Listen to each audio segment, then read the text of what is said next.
आमच्या दोन माणसं दोन युद्धे आज तरफड लागले, माने वाचून तरफड लागले। आज चक्रावर खरी पडले ते लोक। सरकारने याची दखल घेत नाही। एक सरकारचा माणूस पाहायला आला नाही। हा ओबीसी म्हणून ओबीसी झपका तुम्हाला विधान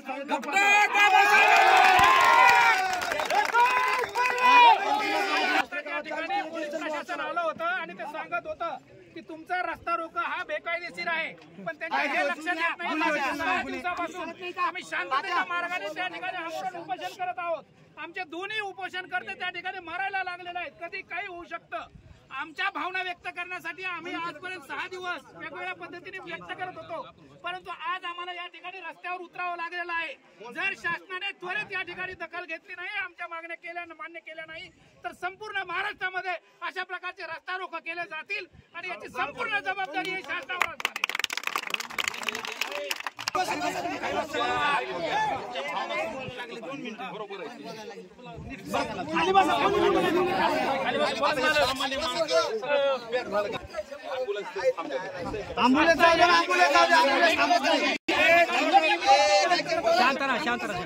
जिल्हाधिकाऱ्याला बोलवा ना तुम्ही, ते शासनाला आमच्या भावना कळवतील। कलेक्टरला बोलवा ना तुम्ही।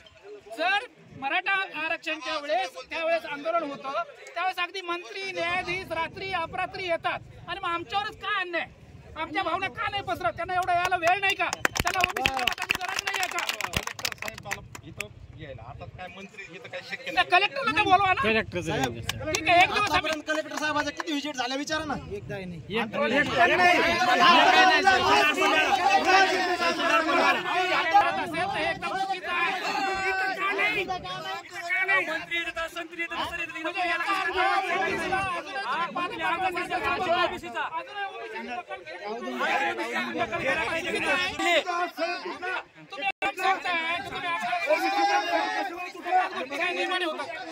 सरकारचं बसले।